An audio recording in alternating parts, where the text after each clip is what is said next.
মানুষ তোর মতো নিমক হারাম কেউ নাই, তোর মতো অকৃতজ্ঞ কেউ নাই। দিয়া দিলাম হাতে, দিতে দেরি আর আমাকে ভুলতে দেরি করলি না। অথচ আকরাবু মিন হাবলিল ওয়ারিদ, আমি তোর রগের চোখ আছে।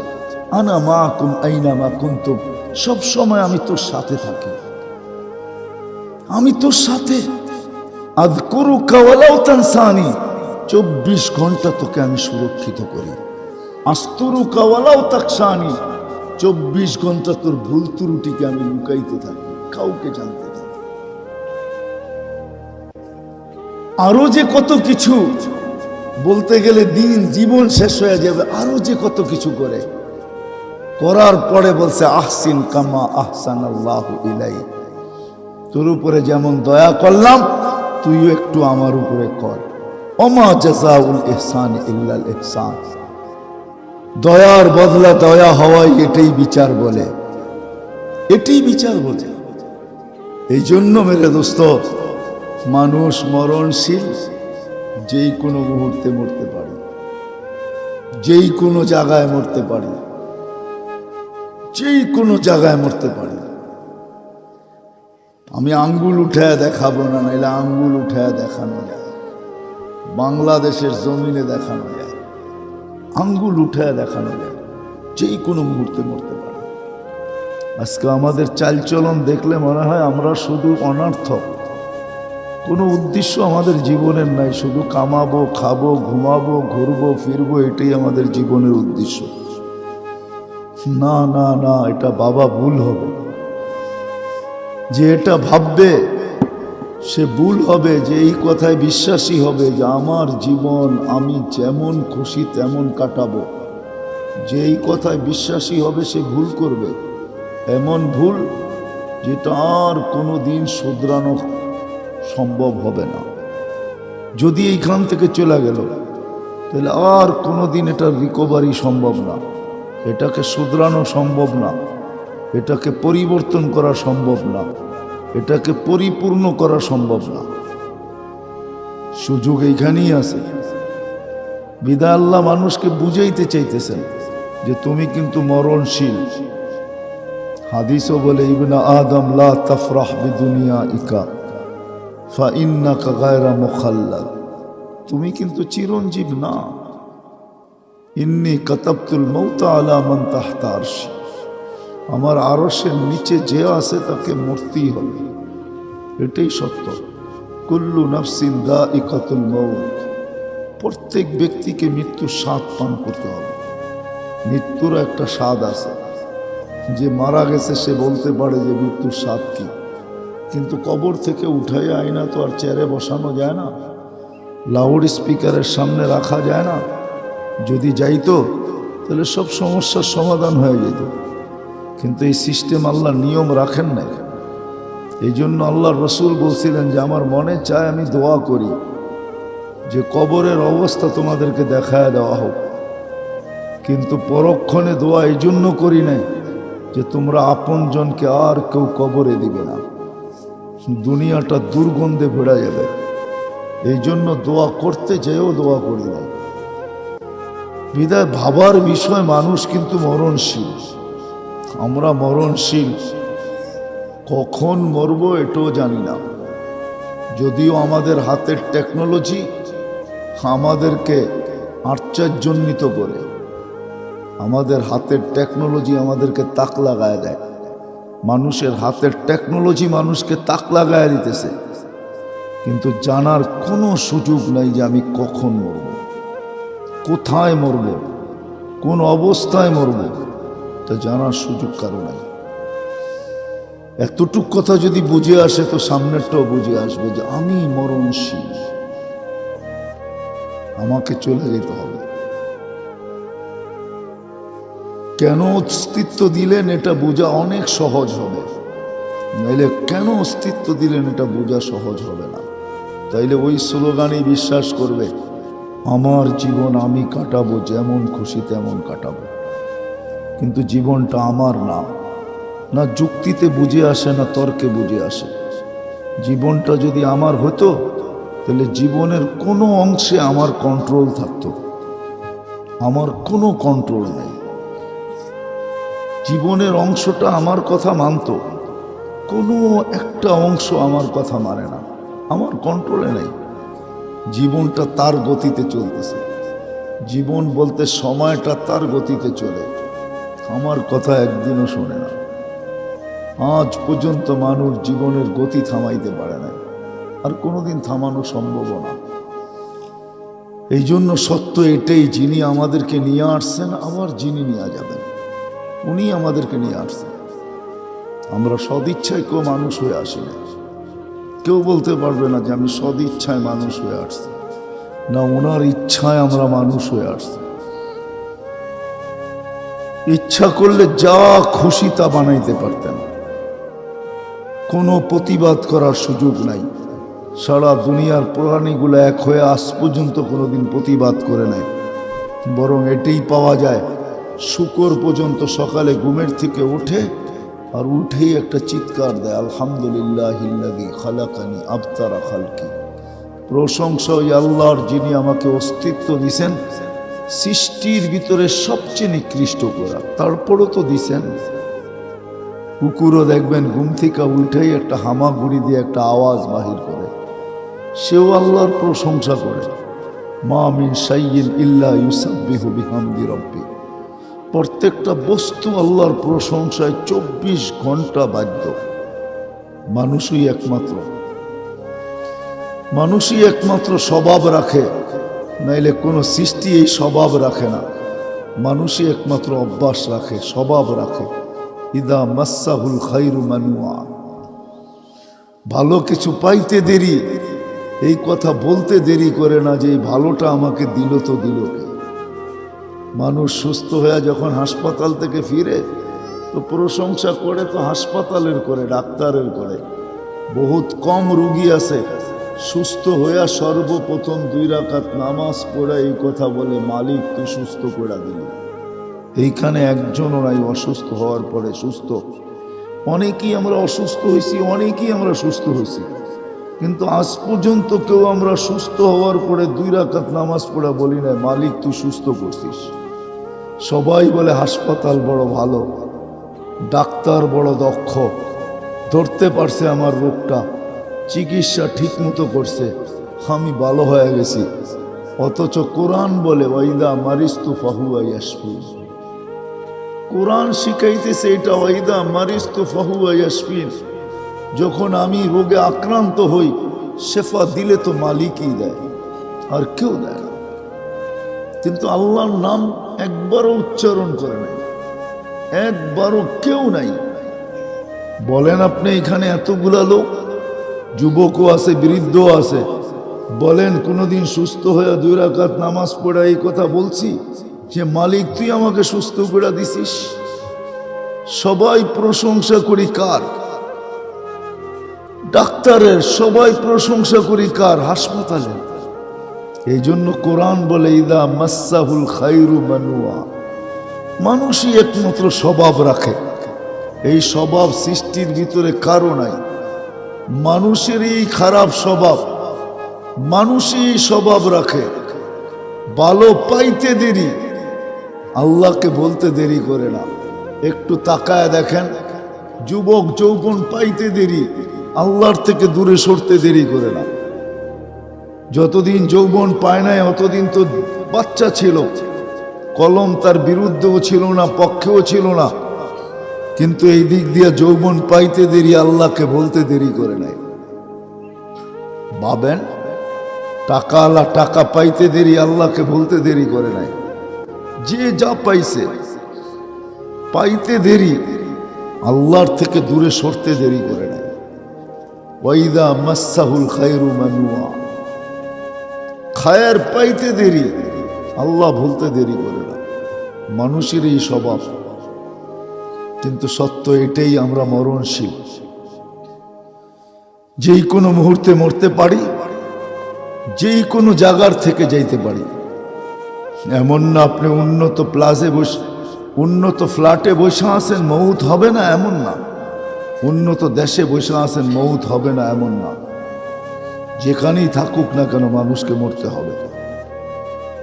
কিন্তু ভাবতে হবে, বসতে হবে, শিখতে হবে, জানতে হবে যে আল্লাহ আমাকে কেন অস্তিত্ব দিলেন, আমার অস্তিত্বের কারণ কি, কি কারণে আল্লাহ আমাকে অস্তিত্ব দিলেন, কি কারণে আল্লাহ আমাকে কুদরতি হাত দিয়ে তৈরি করলেন, সব সৃষ্টি তো হুকুম দিয়া করলেন, সব সৃষ্টি তো দুই অক্ষর দিয়ে অস্তিত্ব দিলেন। আজকে তো মানুষ নামাজ পড়তে আসে না, এই জন্য আমার মনে হয় সে ভাবে যে মানুষকে আল্লাহ নামাজের জন্য ডাকতেছে, এই জন্য সে আসে না। আসলে মানুষকে আল্লাহ নামাজের জন্য ডাকে না, নামাজ তো একটা বাহানা মাত্র। আসসালা এই শব্দটা বাহানা মাত্র। যদি সত্য হয় মানুষকে আল্লাহ ডাকে জান্নাতের চাবি দেওয়ার জন্য, যেখান থেকে তার যাত্রা ওইখানের চাবি দেওয়ার জন্য। মনে হয় বুঝাইতে পারি নাই, আমাদের যাত্রা জান্নাত থেকে, আমাদের গন্তব্যও কিন্তু জান্নাত, আমাদের যাত্রাও জান্নাত থেকে, গন্তব্যও জান্নাত। আল্লাহ জান্নাতের নামাজের জন্য মসজিদে ডাকতেছেন এই জন্য যে আসো জান্নাতের চাবি তোমার হাতে দিয়া দেই। আসসালাতু মিফতাহুল জান্নাহ, নামাজ জান্নাতের চাবি, চাবি দেওয়ার জন্য তোমাকে ডাকতেছি, আসো। আল্লাহ তো নামাজ বাহানা, আল্লাহ তো এই জন্য ডাকেন, নামাজের জন্য ডাকেন না। আমরা সবাই জানি আমাদের নামাজের কি অবস্থা, ঠিক না? না জানি না? যতটুকু পড়ি এটার অবস্থা জানি তো। কি বলেন? বললে রাগ হয়ে যাবেন? হ্যাঁ, হইতে পারে যুবকরা, শিক্ষিতরা রাগ হয়ে যাবেন। বলবো, রাগ হয়েন না। কিন্তু মানুষ অসুস্থ হইলে ডাক্তার হাজারো টেস্ট দেয়, ঠিক না? করান না? করান না? হ্যাঁ করান তো। টাকা যায় না? যায় না? বিড়ম্বনা হয় না? হয় না? সব কিছু হয়, তারপর তো টেস্ট করান, ঠিক না?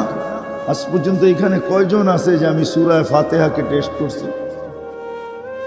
একজন আলেমের কাছে যেয়ে বলছি, কারি সাহেবের কাছে যেয়ে বলছি। সিলেটের তো গ্রামে গ্রামে মাদ্রাসা, এরকম কোনো গ্রাম নাই যে গ্রামে মাদ্রাসা না আছে। মক্তব আছে, হেফজোখানা আছে, মাদ্রাসা আছে, কদমে কদমে উলামা একরাম আছে। কয়জন আছে আমরা যে বিনা পয়সায় সূরা ফাতিহা টেস্ট করছি? মনে হয় আমার কথা বোঝেন না। আলেমকে যে বলছেন হুজুর, নাইলে মক্তবের একটা ছেলেকেই বলতেন যে একটু আমার সূরা ফাতিহাটা টেস্ট করে দাও, আমি পড়ি, তুমি দেখো শুদ্ধ কিনা।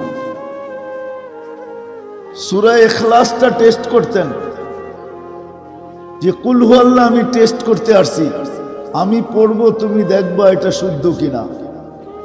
অথচ কুল হু আল্লাহ যখন নাজিল হয়, হায় হায় হায় হায়,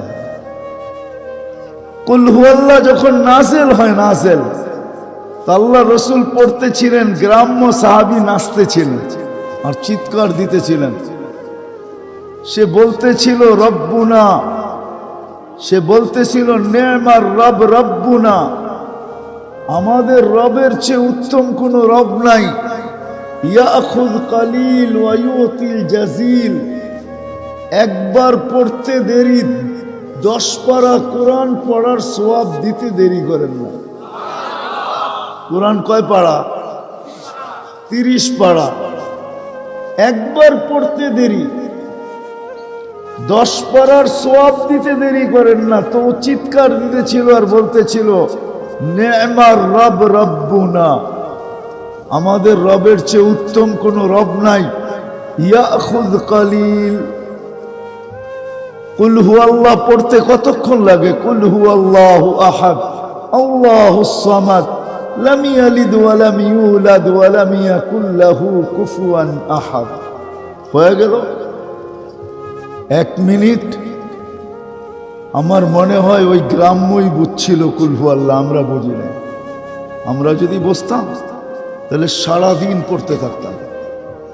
আমরা যদি বসতাম, ওই গ্রাম্য বুঝছিল, এই জন্যই তো চিৎকার দিতেছে নেমার রব রব্বুনা, আমাদের রবের চেয়ে বড় কোনো রব নাই, উত্তম নাই, আমাদের রবই রব।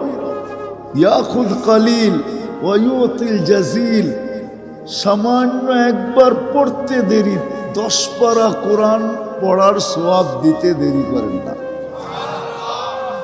2 বার পড়লে, 3 বার পড়লে, হায় হায় হায়, আজ পর্যন্ত আমি চেক করিনি। রাগ হয়ে গেলেন? রাগ হয় না, পায়ে হাত রাখে। উচিত ছিল, আমরা তো শিক্ষিত মানুষগুলাকে দেখলে ভাবতে বাধ্য হই, সুশীল সমাজকে দেখলে ভাবতে বাধ্য হই, বড় ব্যথা লাগে দিলে। এই লোকগুলা এত শিক্ষিত, এই লোকগুলা এত সুশীল, এই লোকগুলা সমাজের এত বড় মাথা, ও আজ পর্যন্ত সূরা ফাতিহাকে টেস্ট করলো না, সূরা ইখলাসকে করলো না, আজ পর্যন্ত দুরূদ শরীফকে টেস্ট করলো না যে আমার দুরূদ শরীফ ঠিক কিনা। অথচ দুরূদ, হায় হায় হায়, দুরূদ একবার পড়তে দেরি।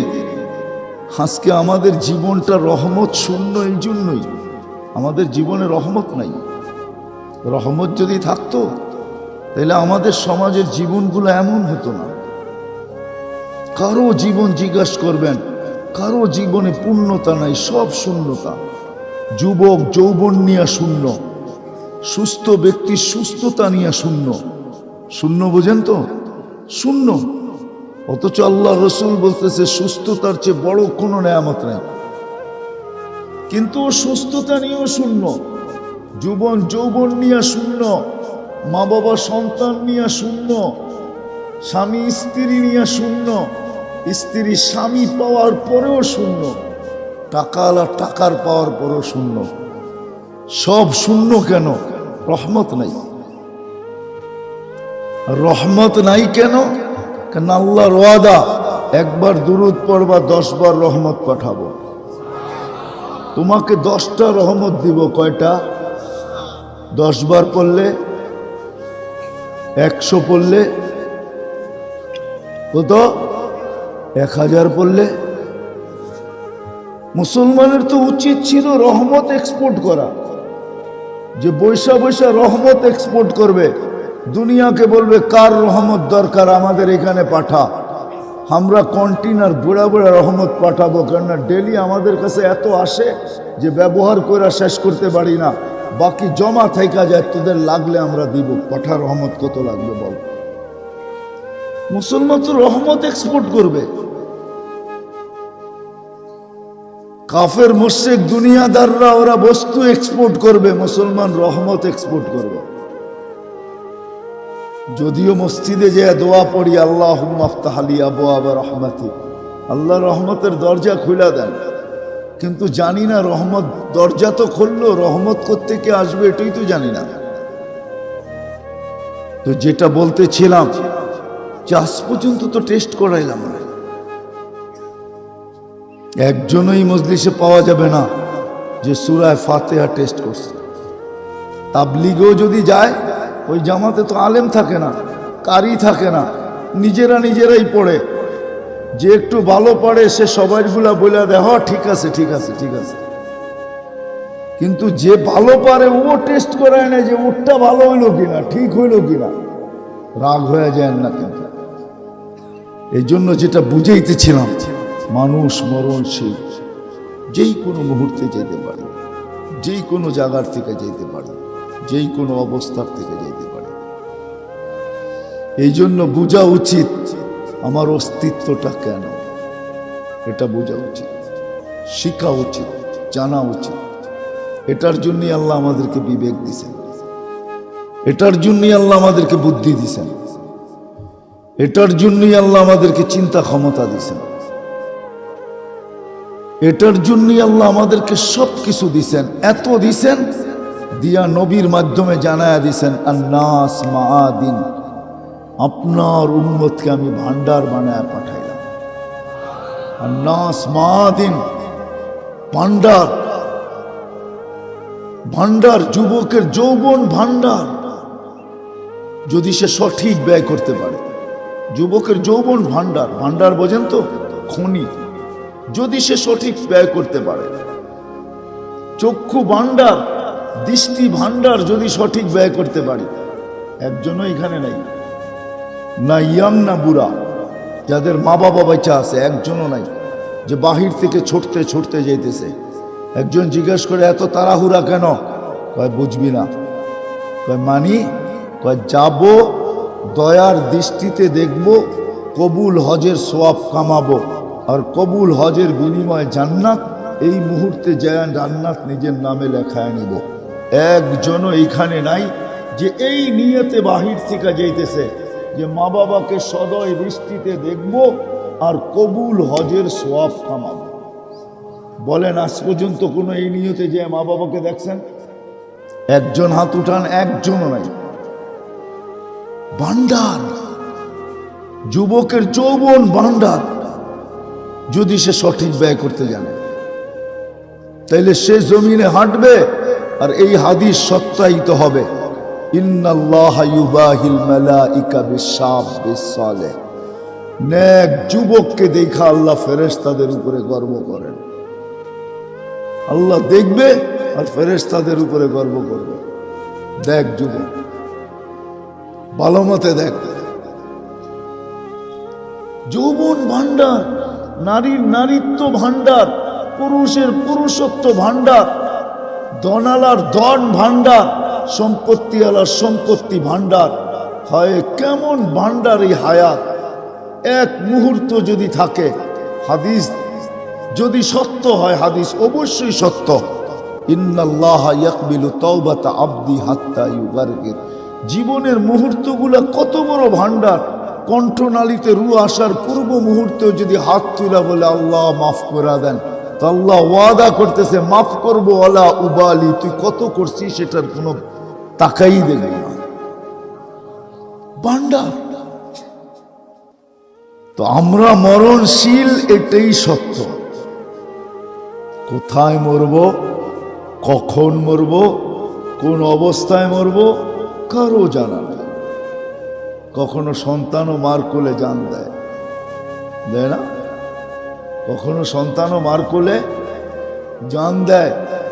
মার কোলের চেয়ে নিরাপদ জায়গা দুনিয়া আছে তো আছে কোথায়? বহুত মাপ সিলেটও পাওয়া যাবে যে সন্তানকে কোলের ভিতরে দেখছে জান দিয়ে দিছে, মারা গেছে। বহুত মা বাবাও সন্তানের কোলে জান দেয়। বাবাকে শোয়ায় রাখছে কোলের ভিতরে, মাথা রাখছে কোলের ভিতরে, দেখতে দেখতে দেখছে বাবা চলে গেছে। সন্তানের চেয়ে মা বাবার, সন্তানের কোলের চেয়ে মা বাবার নিরাপদ স্থান আমাকে দেখা। সত্য এটাই। কে কোথায় যাবে, কখন যাবে, কোন জায়গার থেকে যাবে, কোন অবস্থায় যাবে, কারো জানা নাই। মরণশীল আমরা, বিদায় জানা উচিত, জানা উচিত, শিখা উচিত। আমার অস্তিত্ব কেন, কেন আল্লাহ আমাকে অস্তিত্ব দিলেন? এত সুন্দর করে দুনিয়াটাকে সাজায় আমাকে কেন পাঠাইলেন? অনার্থক। কোরআন চিৎকার দেয়, আফা হাসিবতুম আন্নামা খালাকনাকুম আবাস।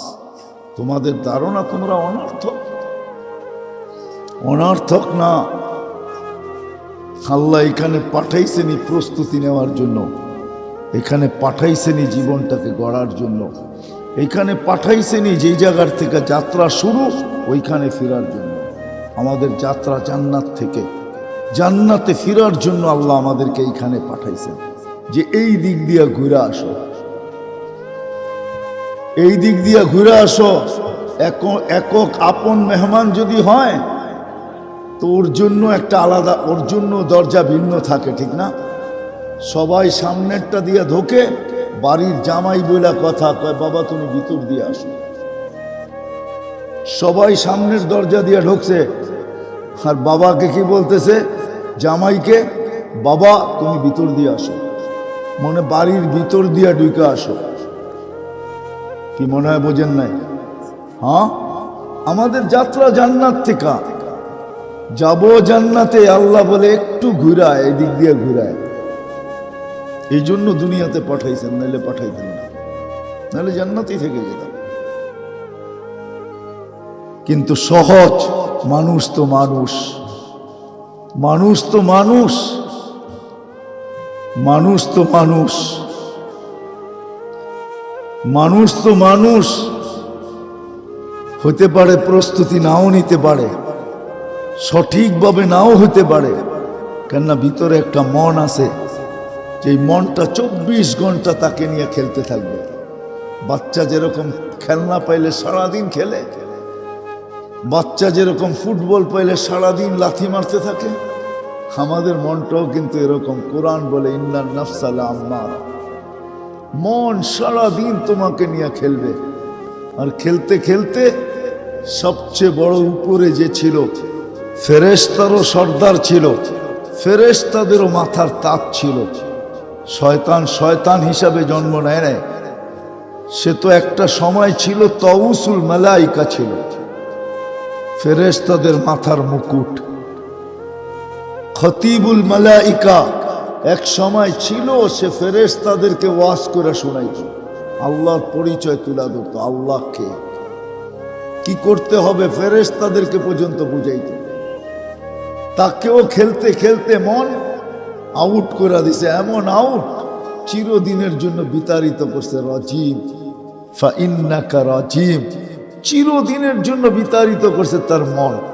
এটাও আমাদের ভিতরে আছে, যেটা সারাদিন আমাদেরকে নিয়ে খেলতে থাকে, বলতে থাকে হুজুররা বলবেই সব মানতে হবে নাকি, হুজুররা বলবেই সব শুনতে হবে নাকি। আল্লাহ তো একটা বিবেক বুদ্ধি দিছে না, দেয় নাই। এরকম ভাবে বুঝাবে মন। যেমন আমাদের দেশের সমাজের কিছু লোক আছে, নোয়াখালীর ভাষা বোঝেন আপনারা? নোয়াখালীর ভাষায় বলে সজ্জানা, সজ্জানা বোঝেন? হ্যাঁ, সিমের বিচিরে কয় সজ্জানা। সমাজের কিছু লোক দেখা যায় সিমের বিচিও বোঝে না, সিমের বিচিও চিনে না, কিন্তু নিজেকে বড় শিক্ষিত মনে করে। বলে আমরা কি শিক্ষা দীক্ষায় কম নাকি? আমরা পড়ালেখা করি না? আমরা কি কিছু জানি না? আমরা কি কিছু বুঝি না? তো নোয়াখালী ভাষায় বললে বলতে হয় যে তুমি সিমের বিচিও বোঝো না। সত্য কিনা? আছে আমাদের সমাজে, আছে না নাই? বড় বড় শিক্ষিত লোকগুলা দেখবেন, অথচ উচিত ছিল যত বড় শিক্ষিত তত বড় আল্লাহওয়ালা হওয়া উচিত ছিল। কেন? ওকে শিক্ষা কে দিছে? কে দিছে? যত বড় ধনী তত বড় আল্লাহওয়ালা হওয়া উচিত ছিল। ওকে ধন কে দিছে? যত বেশি হাট্টা গাট্টা যুবক, ওকে তত বেশি আল্লাহওয়ালা হওয়া উচিত ছিল। ওকে হাট্টা গাট্টা বানাইলো কে? হাট্টা গাট্টা বোঝেন তো? কে বানাইলো ওকে? যত বেশি রূপসী তত বেশি আল্লাহওয়ালা হওয়া উচিত ছিল। ওকে রূপ দিছে কে? আল্লাহ দিছে না? এরকম যতজনের কাছে যত কিছু আছে, যত বড় বিল্ডিংওয়ালা তত বড় আল্লাহওয়ালা, কিন্তু যত বেশি পাইছে তত বেশি দূরে গেছে। বাকি রয়ে গেছে গরিব, ঠিক না? কি গরিবই একটু আল্লাহ আল্লাহ করে, যত বেশি পাইছে তত দূরে সরছে। ওই পর্যন্ত দূরে সরে নাই যতক্ষণ পর্যন্ত আমেরিকার গ্রিন কার্ড পায় না। যেদিন গ্রিন কার্ড পাইছে ওদিনই আল্লাহ ভুলে গেছে। ওই দিন পর্যন্ত দূরে সরে নাই যেই দিন পর্যন্ত লন্ডনের পাসপোর্ট পায় না। যেই দিন পাসপোর্ট পাইছে ওই দিনই আল্লাহ ভুলে গেছে। কি পার্মানেন্ট রেসিডেন্স যেদিন পাইছে ওই দিন আল্লাহ ভুলে গেছে। আমরা যাই তো দেখি তো, যতক্ষণ পর্যন্ত পায় নাই অতবার দেখা হয়েছে, অতবার বলছে হুজুর দোয়া করেন। মসজিদে দেখছি তাকে, যেদিন গ্রিন কার্ড ফিঙ্গার ছাপ সবকিছু কমপ্লিট হয়ে গ্রিন কার্ড হাতে চলে আসছে ওই দিন থেকে আর তাকে দেখি না। ফোন করলে বলে বড় ব্যস্ত। আরে তুই না মসজিদেই পড়াছিলি, আজকে ব্যস্ত হইলি কি করে? ও গ্রিন কার্ড। হায় হায় হায় হায়। এই জন্যই তো আল্লাহ বলেন কুতিলাল ইনসানু মা আকফারা। ও মানুষ, তোর মতো নিমক হারাম কেউ নাই, তোর মতো অকৃতজ্ঞ কেউ নাই। দিয়া দিলাম হাতে, দিতে দেরি আর আমাকে ভুলতে দেরি করলি না। অথচ আকরাবু মিন হাবলিল ওয়ারিদ, আমি তোর রগের চোখ আছে। আনা মাকুম আইনা মা কুনতুম, সব সময় আমি তোর সাথে থাকি, আমি তোর সাথে। আযকুরুকা ওয়ালাউ তানসানি, 24 ঘন্টা তোকে আমি সুরক্ষিত করি। আস্তরুকা ওয়ালাউ তাকশানি, 24 ঘন্টা তোর ভুল ত্রুটিকে আমি লুকাইতে থাকি, কাউকে জানতে দিই। আরো যে কত কিছু বলতে গেলে দিন জীবন শেষ হয়ে যাবে, আরো যে কত কিছু করে, করার পরে বলছে আহসিন কামা আহসানাল্লাহু ইলাইক, তোর উপরে যেমন দয়া করলাম তুইও একটু আমার উপরে কর। ওমা জাযাউল ইহসান ইল্লাল ইহসান, দয়ার বদলা দয়া হওয়াই এটাই বিচার বলে, এটাই বিচার বলে। এই জন্য মেরে দোস্ত, মানুষ মরণশীল, যেই কোনো মুহূর্তে মরতে পারে, যেই কোনো জায়গায় মরতে পারে, যেই কোনো জায়গায় মরতে পারে। আমি আঙ্গুল উঠায় দেখাবো না, নাইলে আঙ্গুল উঠায় দেখানো যায়, বাংলাদেশের জমিনে দেখানো যায়, আঙ্গুল উঠায় দেখানো যায়। যেই কোনো মুহূর্তে মরতে পারে, যেই কোনো জায়গায় মরতে পারে, যেই কোনো অবস্থায় মরতে পারে। কিন্তু বুঝার বিষয়, আমাকে কেন পাঠাইলেন? আমি ছিলাম তো জান্নাতে, এইখানে কেন পাঠাইলেন? হ্যাঁ, জান্নাতে যাওয়ার জন্যই পাঠাইছেন, কিন্তু এইখানে পাঠাইছেন প্রস্তুতি নেওয়ার জন্য। কিন্তু মানুষ প্রস্তুতি নিবে তো নিবে কিভাবে? একদিকে তো তার মন তার বিরুদ্ধে, 24 ঘন্টা তাকে ফুটবলের মতো নিয়ে খেলে, আরেক দিকে দেখা যাবে শয়তান 24 ঘন্টা তার পিছে লেগা আছে। সে তাকে বানাবে তো বানাবে কি করে? প্রস্তুতি নিবে তো নিবে কি করে? অনেক সময় দেখা যায় পরিবেশটাও বিরুদ্ধে থাকে, বানাবে তো বানাবে কি করে? এই জন্য আল্লাহ মুহাম্মদুর রাসূলুল্লাহ সাল্লাল্লাহু আলাইহি ওয়াসাল্লামকে পাঠাইছেন, আর প্রত্যেক মানুষকে শিখাইছেন যে তুমি প্রস্তুতি নিবে তো নিবে কি করে। কখনো বড় আমল দেখাইছেন, কখনো ক্ষুদ্র আমল দেখাইছেন। আমি 2-4টা আপনাকে দেখাই, কখনো ছোট কখনো বড়। সামান্য সামান্য জিনিস দেখাইছেন যে তুমি প্রস্তুতি যদি নিচে নেওয়ার ইচ্ছা তোমার থাকে, আর প্রস্তুতি নেওয়ার যদি তুমি সন্ধান করো, প্রস্তুতি নিতে চাও, তুমি যদি ইচ্ছুক হও, তোমার যদি প্রস্তুতি নেওয়ার আগ্রহ থাকে, উদ্দীপনা থাকে, চেষ্টা থাকে, তুমি যদি প্রস্তুতি নিতে চাও মনের থেকে, আল্লাহ রসুল রাস্তা দেখাই দিয়েছে। আমি আপনাদেরকে দেখাই, গ্রাম্য লোক আসছে, আল্লাহ রসুলকেও চিনে না, সবার মাঝে আল্লাহ রসুল বসা, সে তার উটটা বাঁধছে, আল্লাহর রসুল যেই বালিশটায় ট্যাক লাগায় বসে আছে ওইটার ভিতরে। এবার বোঝেন কিরকম গ্রাম্য। তারপরে বলতেছে মান মিনকুম মুহাম্মদ, তোমাদের ভিতরে মোহাম্মদ কে? তো সাহাবায়ে কেরাম দেখায়া দিতেছেন উনি। বাসার ভঙ্গি দেখেন, রসুল্লাহ বলেন না মান মিনকুম মুহাম্মদ, তোমাদের ভিতরে এই নামের লোকটা কে? দেখায় দিছে, বলছে আপনার প্রতিনিধি আমার গ্রামে আসছিল, 5টা জিনিসের কথা বলছে, সত্য কিনা। 1 নম্বর ঈমান, 2 নম্বর নামাজ, 3 নম্বর রোজা, 4 নম্বর যাকাত, 5 নম্বর হজ। আল্লাহ রসুল বলছে সত্য। একটার ব্যাপারে বলছে কিছু বলেন না, বলছে ঈমান, ঈমান ঠিক, কিন্তু 4টার ব্যাপারে বলছে ইল্লা আন তাতাওয়া, 4টার সাথে নফল সংযুক্ত আছে, ইচ্ছা করলে করতে পারো। রশি খুলতেছে আর বলতেছে ওয়াল্লাহি লা আযীদু আলা হাদা ওয়ালা আনকুস, যেটা করণীয় বলছে ওটা তো ছাড়ার সুযোগ নাই, ওটা ছাড়বো না, কিন্তু আপনি যেটা বেশি করতে বলতেছেন ওটা করার মতো সুযোগ আমার কাছে নাই, সময় নাই, করব না। যাইতেছেন, আল্লাহ রসুল বলতেছে জান্নাতি দেখবা, এই যে যাইতেছে, জান্নাতি দেখতে মনে চায়, এই যে যাইতেছে। সহজ সহজ পদ্ধতি দেখাইছেন। শুধু শুধু বলেন না সাবিকান নুজুম বিআইহিম ইক্তাদাইতুম ইক্তাদাইতুম। আমি 1.5 লক্ষ মডেল তৈরি করে রেখে গেলাম।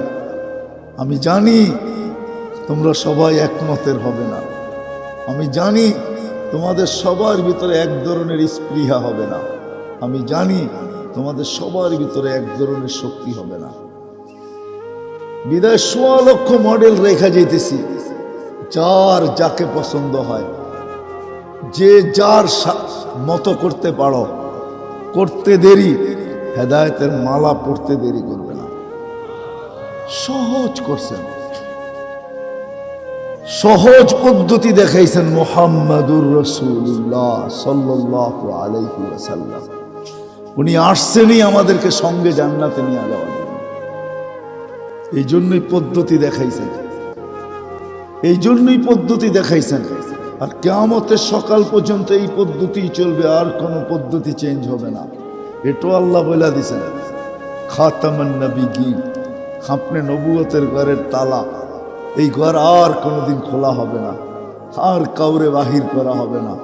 তালা মেরা দিলাম আপনাকে দিয়া, আপনি নবুয়তের গলার তালা, আর কোনোদিন এই পদ্ধতি কিয়ামতের সকাল পর্যন্ত চলবে। কিন্তু মানুষ তো আসতে থাকবে, যাইতে থাকবে। এই জন্যই আল্লাহ সিস্টেম করছেন, ওয়া আওরাসনাল কিতাবাল্লাযীনা ইসতাফাইনা মিন ইবাদিনা। আর রাসূল সাল্লাল্লাহু আলাইহি ওয়াসাল্লামও বলতেছেন, আল উলামা ওয়ারাসাতুল আম্বিয়া। আল্লাহ কিছু লোককে সব সময় নির্বাচিত করছেন, করতেছেন, করতে থাকবেন, যাদেরকে হক্কানি আলেম বলে। আল্লাহ এদেরকে নির্বাচিত করবেন প্রত্যেক সময়, প্রত্যেক যুগে, প্রত্যেক মার কোল থেকে নির্বাচিত করবেন। এদেরকে আল্লাহ শিক্ষা দিবেন নির্বাচিত করার মাধ্যমে, রসুলের সত্যায়িত করার মাধ্যমে। যারা আমার উত্তরসূরি, এরা মানুষের দুয়ার পর্যন্ত এই জিনিসকে পৌঁছাইতে থাকবে। এদের দায়িত্বই এটা, এরা মানুষের দুয়ার পর্যন্ত এটা পৌঁছাইতে থাকবে।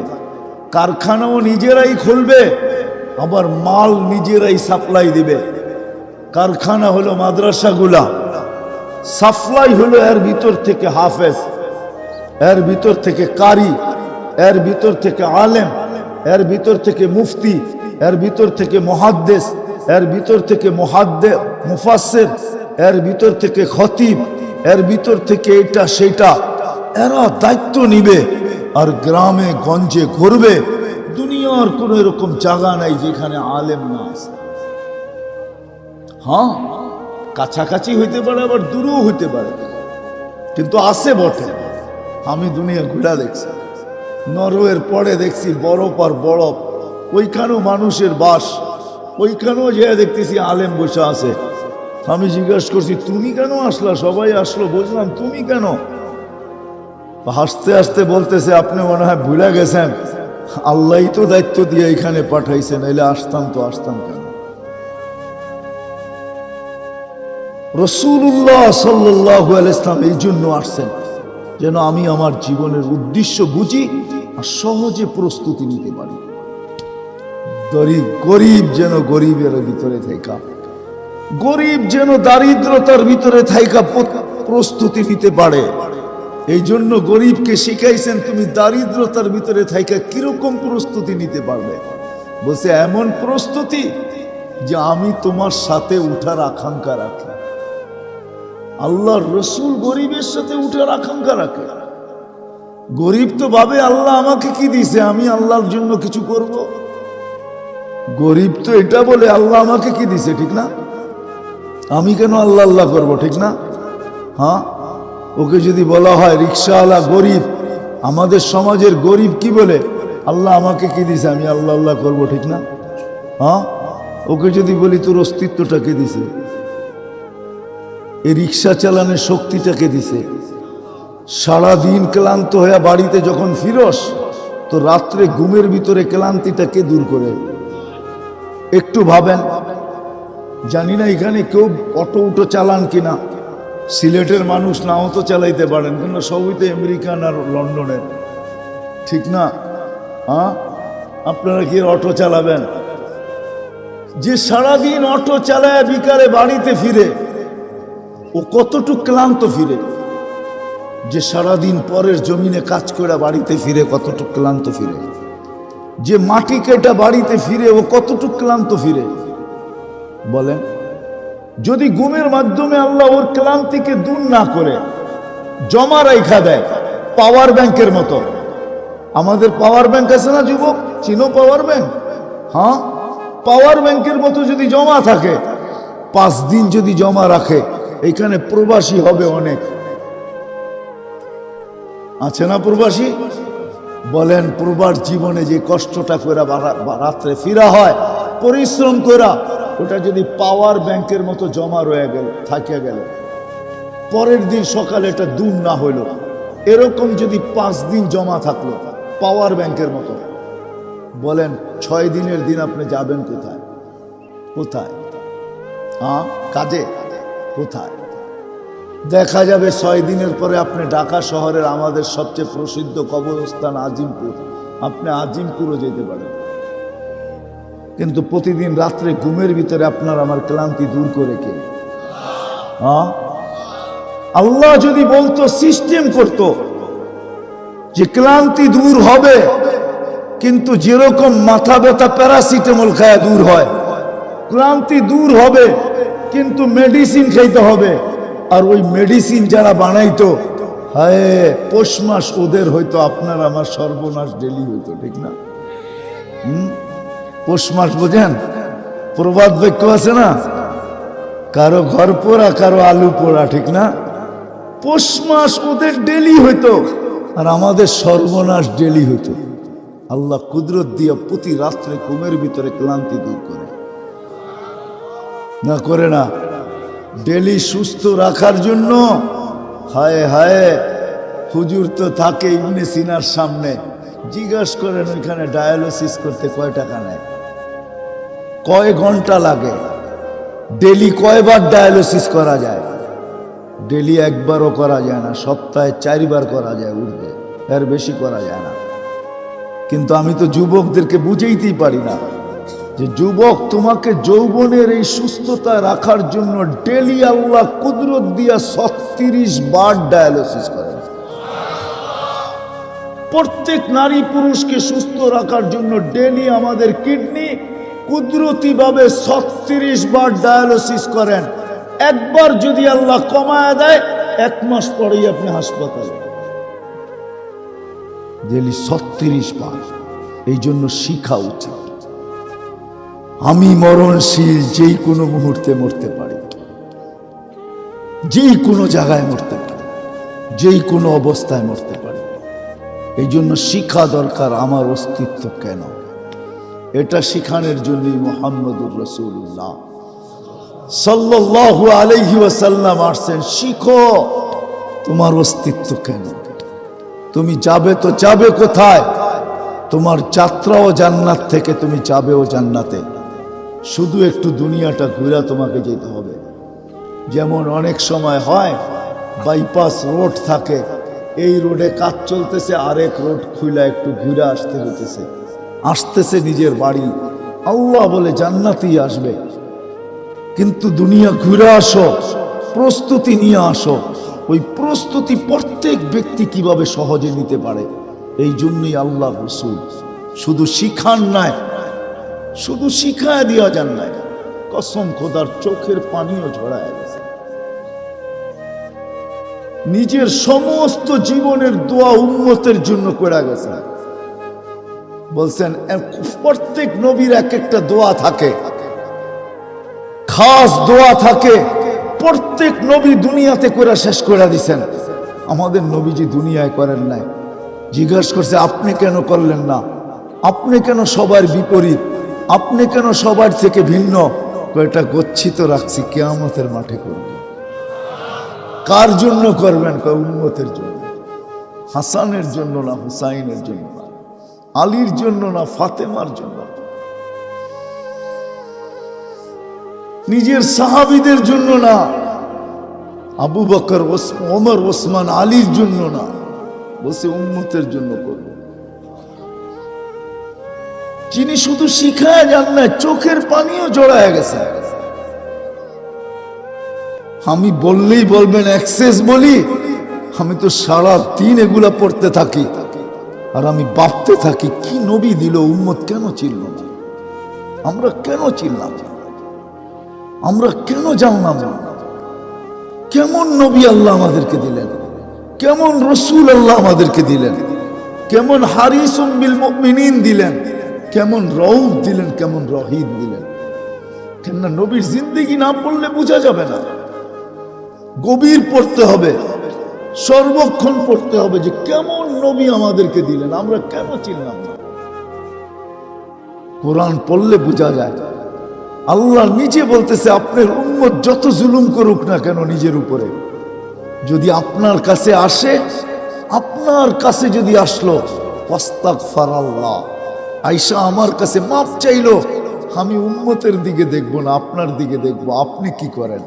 আপনি যদি একটু ইশারা দিতে দেরি, আস্তাগফারা লাহুর রাসূল। কি হুজুররা, কোরআনের আয়াত তো, হ্যাঁ হ্যাঁ, ইদ জালামু আনফুসাহুম, আমি পুরা পড়তেছি না। তারপরে বলতেছে ইন জাউকা, আপনার কাছে যদি আসে, আস্তাগফারাল্লাহ, আল্লাহর কাছে মাপ চাইল, আস্তাগফারা লাহুর রাসূল, আপনি যদি হা বলে দিলেন, শুধু পক্ষে রায় দিলেন, পক্ষে ইশারা করলেন, মুখেও বলতে হবে না, আপনি ইশারা করলেই হলো। আপনি যদি পক্ষে বললেন, ইশারা করলেন, লাওয়াজাদুল্লাহ তাওয়াবার রহিমা, লামে তাকিদ, আল্লাহ বলে অবশ্যই অবশ্যই আমি মাফ করে দেব। কেমন রসুল পেলাম, কেমন রসুল পেলাম। আমি না নিজে বুঝতে পারলাম না, আমার সমাজকে বুঝাইতে পারলাম। বুঝাইতে গেলেই বলে আপনি অতিরঞ্জিত করেন।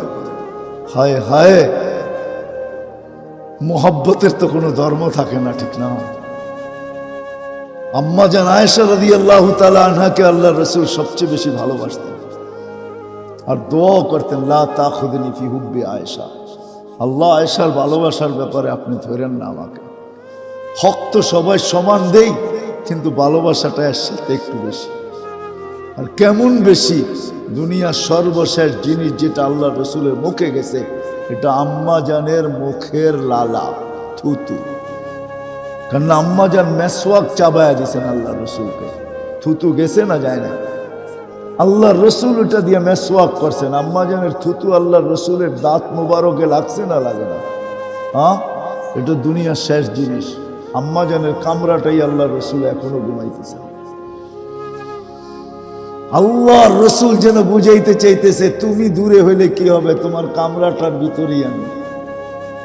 আম্মা জানের কবর যদিও ওই কমরায় নাই, আম্মা জান নিজের জায়গা দিয়া দিছেন ওমর রাদিয়াল্লাহু তাআলা আনহুকে, কিন্তু আল্লাহ রসুল বুঝাইতেছে, তুমি অন্য জায়গায় শুইলে কি হবে, আমি কিন্তু তোমার কামরাই আছি, আমি কিন্তু তোমার ঘরেই আছি। কেমন মোহাব্বত! আমরা তো রসুল চিনলাম না, যিনি আমাদেরকে শিখায়া গেছেন। প্রত্যেক ব্যক্তিকে তার ক্ষেত্রে শুধু শিখায়া যান নাই, কসম খোদা চোখের পানি ঝরায় গেছে, এখনো জড়াইতেছে। যদি না জড়াইতেন তাহলে মুসাদ্দেসে হালি রহমতুল্লাহ আলাই, আলতাফ হোসেন হালি রহমতুল্লাহ আলাই এই কবিতা কোনোদিন লিখতেন না, রওজায়ে আতহারে যায় চিৎকার দিতেন না, আয় খাসায়ে খাসানে রসুল ওয়াক্তে দোয়া হ্যায়, উম্মত পে তেরি আকে আজব ওয়াক্তে পড়া হয়। হে আল্লাহর রসুল, উম্মতের যে দুরবস্থা, এইখান থেকে উম্মতকে বাঁচাইতে পারে একমাত্র আপনার কান্না, আপনার দোয়া, এছাড়া উম্মতকে বাঁচানোর কোনো রাস্তা নেই। এখনো কাঁদেন, কিয়ামতের দিনও কাঁদবেন। আসেন শিখি, প্রস্তুতি নেই, মানুষ কিন্তু মরণশীল।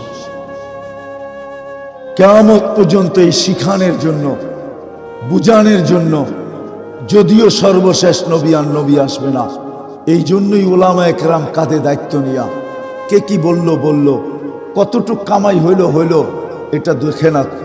আজকে মানুষ অর্থের পিছে ছুটে বেড়াইতেছে। এই মাদ্রাসাগুলাতে 5,000 7,000, আমার মনে হয় না এই মাদ্রাসার বেতন 10,000-এর উপরে হবে। 10,000-এর উপরে হবে আমার মনে হয় না। হ্যাঁ সত্য তো? হ্যাঁ, অথচ অটো চালাইলে মাসে কামানো যায় 20,000। অটো চালাইলে, অটো চিনেন না, ব্যাটারি চালিত, যায় 20,000 কামানো যায়। উনি 10,000 কামায় পড়ে আছে। পাগল না, কাঁধে দায়িত্ব। এই জন্যই উলামা একরাম মসজিদে পড়া থাকে। এমন না যে সিলেটের মসজিদের ইমামতি করলে লাখ লাখ টাকা বেতন দেয়, ঠিক না? 100 পাউন্ড দিলেই তো 10,000-এর উপরে হয়, ঠিক না? কি বলেন? কি আপনাকে বেতন কি, ইমামগো বেতন কি লন্ডন থেকে আসে নাকি? বাংলাদেশের হারেই দেয় 5,000, 6,000, 10,000, এতটুকুই তো দেয়, ঠিক না? হ্যাঁ, না ডলার দেয় না পাউন্ড দেয়। ও ইমামতি কেন করে? ওই 10,000 নিয়ে পড়া থাকে, জীবন কেন কাটায়? ও জানে কাঁধে দায়িত্ব। আজকের ব্যাপার যদি হইতো, দুনিয়ার বিষয় যদি হইতো তো ছেড়ে চলে যেতাম, কেননা কালকে আল্লাহকে মুখ দেখাইতে হবে, কালকে মুহাম্মদুর রাসূলুল্লাহর সামনে দাঁড়াইতে হবে। আমি যদি ছেড়ে চলে যাই, এই লোকগুলোর নামাজের কি হবে? এদের নামাজের দায়িত্ব কে নিবে? এদের নামাজ সহি কি করে হবে? এই জন্য মসজিদে পড়া থাকে।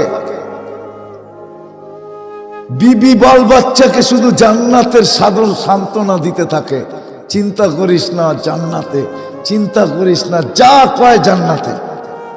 বউ একটা ভালো কাপড়ের কথা বললে বলে জান্নাতে মিলবে, চিন্তা করো না। বাচ্চারা বললে কয় জান্নাতে মিলবে, শুধু জান্নাত দেখায় দেখায় দিন পার করতেছে। আল্লাহ করুক, আল্লাহ এদের মনের আশা জান্নাতে পুরা করুক।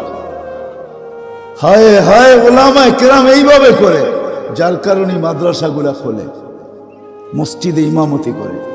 আপনার আমার ছেলেকে, হায় আমরা তো বুঝি না, আমরা মনে করে, আমাদের সমাজ মনে করে এরা আমাদের ছেলেদেরকে অশিক্ষিত বানাইতেছে, এরা আমাদের ছেলেদেরকে দুনিয়ার কিচ্ছু দিতেছে না। আরে কিয়ামতের দিন বুঝবে হাফেজের বাবা যখন 490 কোটি ফেরেশতা আসবে আর ওকে সেলুট করবে, সেলুট, তখন বুঝবে। আজকে বুঝবে না। 490 কোটি ফেরেশতা হাফেজের বাবাকে সেলুট দিবে, সেলুট। শুধু সেলুট দিবে না, পুরস্কারও দিবে। প্রথম সেলুট দিবে, তারপরে পুরস্কার উঠিয়ে দিবে। প্রত্যেকের হাতে পুরস্কার থাকবে। বলবে দুনিয়ার সরকার যদি বাপের পুরস্কার দিতে পারে, পিতা হওয়ার পুরস্কার দিতে পারে, আল্লাহু আহাক্কু বিহা। কেমন পিতা তুই, ছেলে হাফেজ, তোকে পুরস্কার না দেই তো দিব কাকে? হাফেজকে তো দিবেই দিবে, মাকে দিবে। হায় আপনার ছেলে আল্লাহ দেখায়, তারপরও কেন বুঝি না, জানি না। করোনার সময় 2020-এ দেখায় দিছে আল্লাহ, কোটি কোটি টাকার মালিক মারা গেছে। কোটি কোটি না, শত শত না, হাজার কোটি টাকার মালিক মারা গেছে। সন্তান শেষ দেখা পর্যন্ত দেখে নাই, শুধু হাসপাতাল থেকে খবর পাইছে যে তোমার বাপ ডেড, তোমার বাবা চলে গেছে, ইউর ফাদার ইজ গন, তোমার বাবা চলে গেছে দুনিয়ার থেকে। বাস ফোনটা রিসিভ করছে, সংস্থাকে বলছে সৎ কাজ করে আনেন আপনারা, আমরা অনুমতি দিলাম, আমরা আসবো না, দেখবো না, করুণায় মারা গেছে। হায় হায় হায়, দেখায় তো দিল চোখের সামনে। এরকম একটা না, দুইটা না, শত আছে। আর আলেমের বাবা মারা গেছে, এটাও দুনিয়াকে দেখাইছে।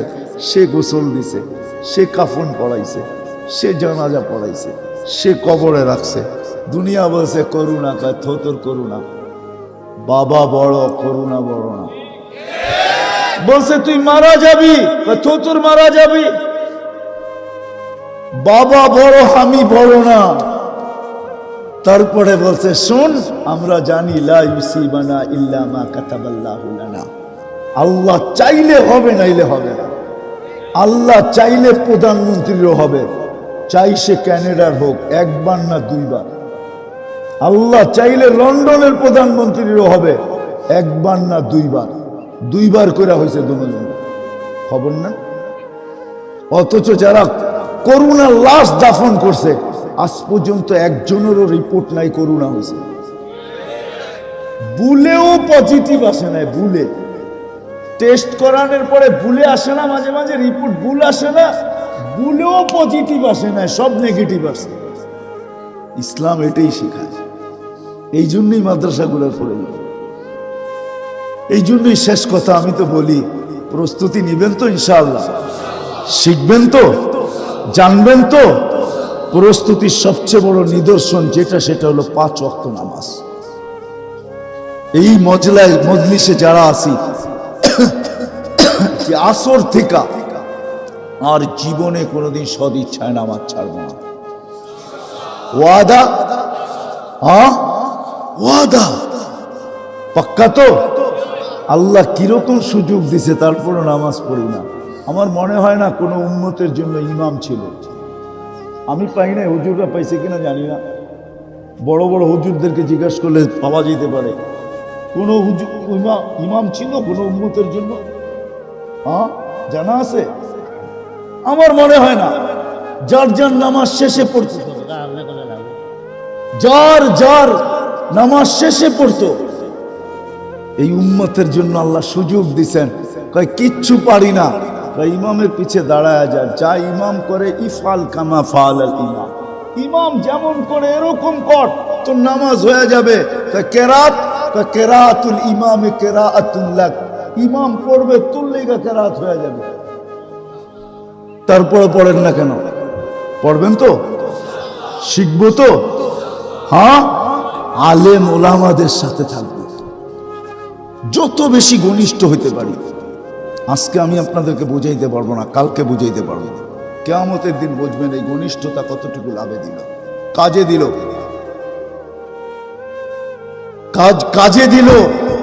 সব সময় একরকম থাকে না। জমানা বায়ে খাল রেহতা নেই, এটাই সত্য।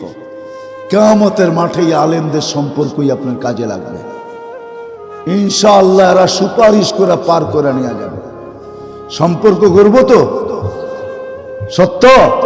আর সর্বশেষ কথা, যতটুক পারি সাধ্য অনুযায়ী যাতে এই মাদারিস গুলা টিকা থাকে, মাসাজিদ গুলা টিকা থাকে, মক্তব হেফজোখানা টিকা থাকে, আমার যতটুক সাধ্য, কসম খোদার এগুলা টিকা থাকার ভিতরে আমাদের টিকা থাকা, এগুলার টিকা থাকার ভিতরে আমাদের টিকা থাকা।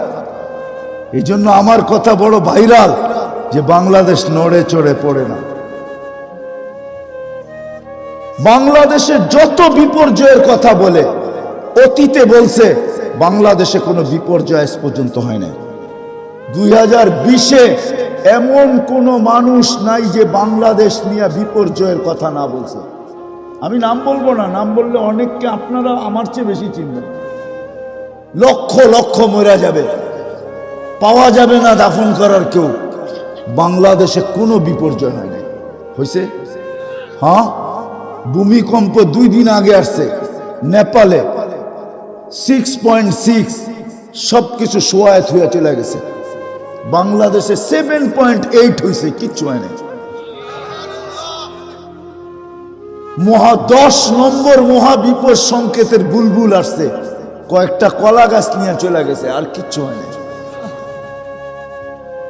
সামনে যত বিপর্যয়ের কথা শুনতেছি, ইনশাআল্লাহ বিশ্বাস কিচ্ছু হবে না। কেন আমি ওইটা বলতে পারতেছি না যেটা কোরআনে লেখা আছে। সুফিয়ানে সৌরি রহমতুল্লাহ আলাইহি বলতেছে যে কোরআনে 84 জায়গায় আছে যে আল্লাহ বান্দার রিজিকের দায়িত্ব নিছে। কোথাও দায়িত্ব নেয় না এরকম এক জায়গায় পাই না, 84 জায়গায় আছে দায়িত্ব নিছে। শুধু এক জায়গায় পাইছি যে উনি খালি ভয় দেখাইতেছে। এক জায়গায় কোরআনে আছে, উনি খালি কি চিনেন ওনারে? আমাদের চির দুশ্মন, উনি খালি ভয় দেখায়। খরচ করলেই কমে যাবে, তুই গরিব হয়ে যাবি, দুর্ভিক্ষে পড়বি, এটা হবে সেটা হবে, খালি উনি ভয় দেখায়। আল্লাহ 84 জায়গায় বলছে আমি দায়িত্ব নিলাম। এই মাদ্রাসাগুলা টিকা থাকবে, মসজিদগুলা টিকা থাকবে। আমার বিশ্বাস যে যা কোক বাংলাদেশে কোনোদিন বিপর্যয় হবে না।